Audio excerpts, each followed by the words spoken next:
पूरा होता है। यूसुफ ने पोतीपर की अच्छी सेवा की।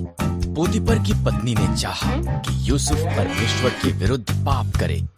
यूसुफ ने इनकार कर दिया, इसलिए उसने उसके बारे में झूठ बोला। पोतीपर ने अपनी पत्नी पर विश्वास किया और यूसुफ को जेल में डाल दिया गया। जेल में यूसुफ फिरौन के 2 हाकिमों से मिला। इन दोनों ने स्वप्न देखे और परमेश्वर ने यूसुफ को उनके अर्थ दिखाए। यूसुफ की व्याख्या सच्ची हुई। पिलाने हार को आजादी मिली, पर पकाने हार को फांसी दी गई। 2 साल बाद फिरौन ने व्याकुल कर देने वाले 2 स्वप्न देखे। पिलाने हार को जो यूसुफ ने उसके लिए किया था याद आया और फिरौन को बताया। इस तरह फिरौन ने यूसुफ को बुलाया और उसे अपने स्वप्न बताए। परमेश्वर ने यूसुफ को फिरौन के स्वप्नों का अर्थ दिखाया। 7 साल तक भरपूर फसल होगी। यूसुफ ने कहा, इसलिए भोजन को जमा कर ले, क्योंकि इसके बाद 7 साल का अकाल होगा। फिरौन यूसुफ की बुद्धि से प्रभावित हुआ, इसलिए उसने यूसुफ को सारा भोजन एकत्र करने का जिम्मा सौंपा। फिरौन को छोड़ मिस्र में कोई भी यूसुफ से ज्यादा शक्तिशाली नहीं था। यूसुफ के भाई मिस्र में भोजन खरीदने के लिए गए। उन्होंने यूसुफ को दंडवत किया, पर उसे पहचान नहीं पाए।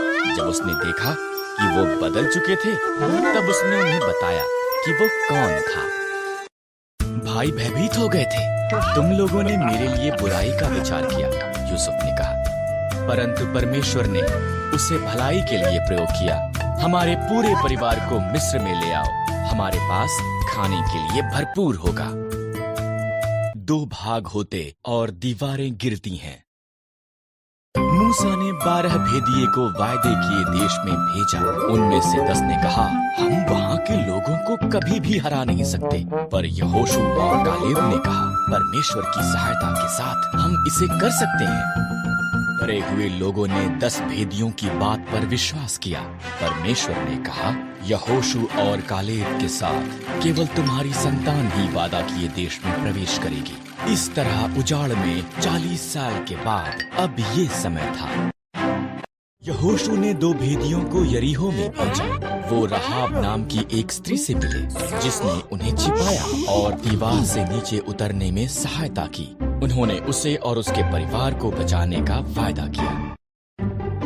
इजरायलियों ने यरदन नदी पार की। पहले याजक वाचा का संदूक उठाए आगे गए। जब उनके पांव ने नदी को स्पर्श किया, तब उसने बहना बंद कर दिया।